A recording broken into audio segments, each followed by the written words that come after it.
esta hora de la mañana quiero darle la bienvenida a Alberto Acosta Burneo, analista económico. Ya está con nosotros aquí en el estudio. Muy buenos días, gracias por acompañarnos. Muy buenos días, un gusto estar con ustedes. Bueno, empecemos de manera general, economista. ¿Cómo proyecta usted el Ecuador va a cerrar este 2020 en materia económica?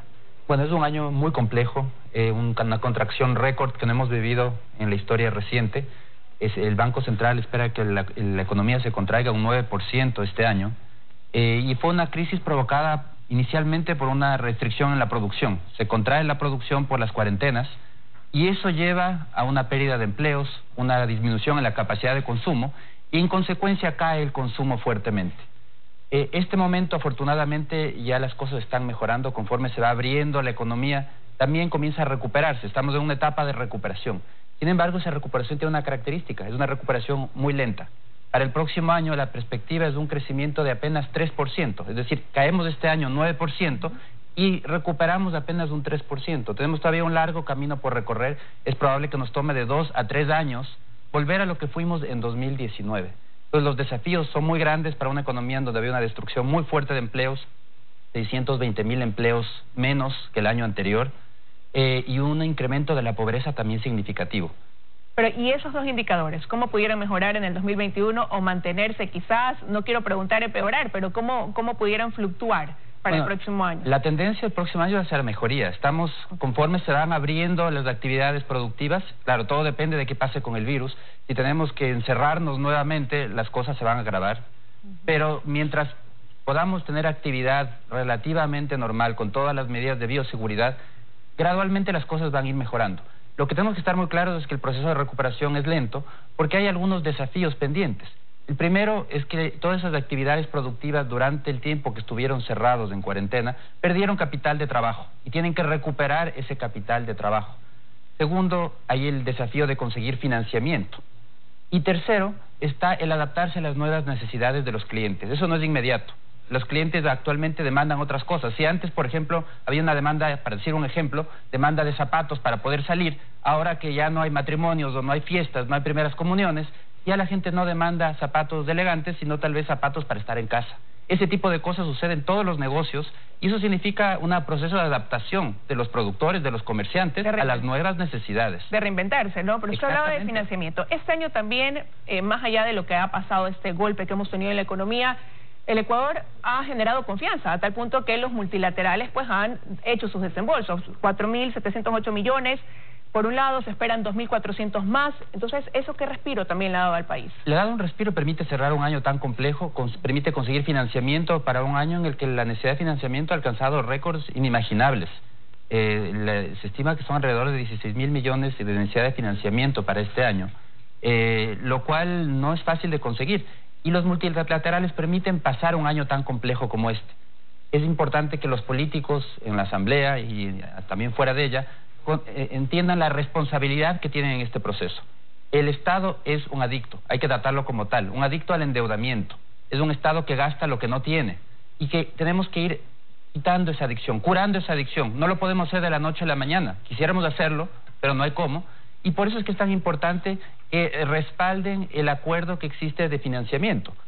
¿Qué significa en la práctica? Que en este mes debería aprobarse una ley anticorrupción. Es parte del acuerdo. Es parte del acuerdo, pero también es parte del acuerdo que deberían tener los políticos con los ecuatorianos.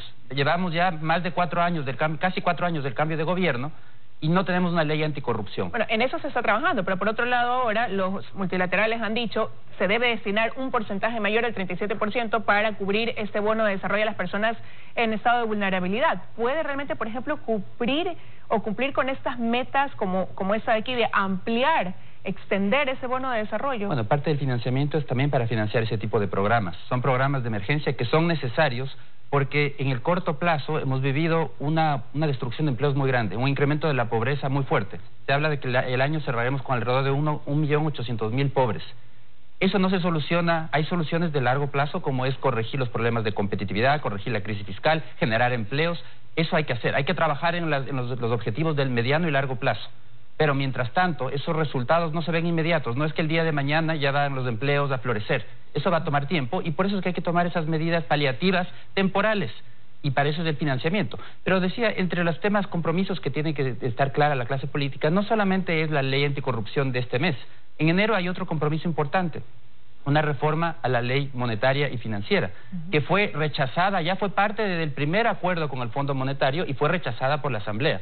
Vamos a ver cómo reaccionan en esta ocasión los políticos, si van a volver a rechazar esa ley o no, porque si la rechazan, van a echar abajo todo el programa de financiamiento. Entonces yo creo que estamos en un entorno con muchísimo riesgo, las elecciones, que pueden marcar un cambio radical en el rumbo, pueden marcar el principio del el retorno hacia un populismo económico.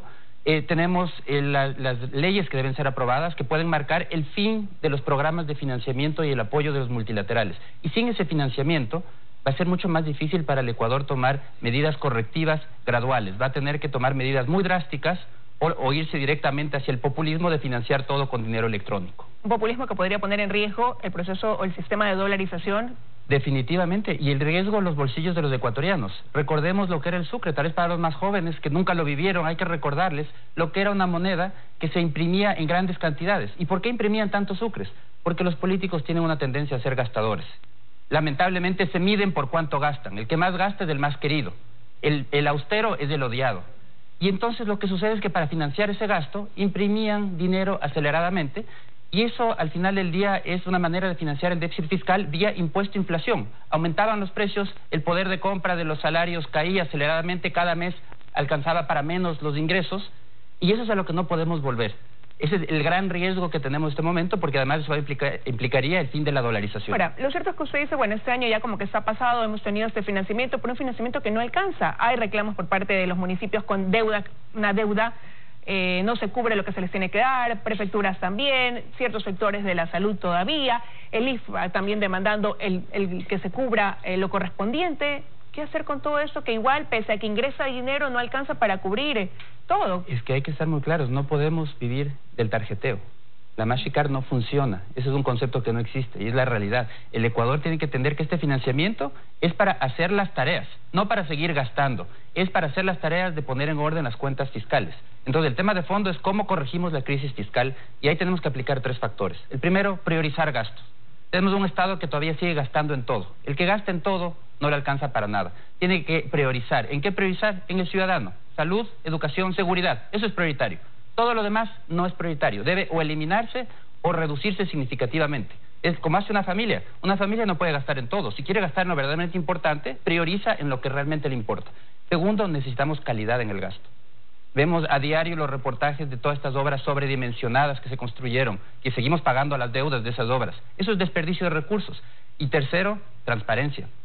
El gasto público lamentablemente sigue plagado de corrupción. Por eso es que necesitamos una ley anticorrupción, necesitamos una reforma a la ley de compras públicas. Todavía hay esos mecanismos de compra a dedo para repartirse entre compadres el dinero del fisco. Eso es lo que se tiene que cambiar.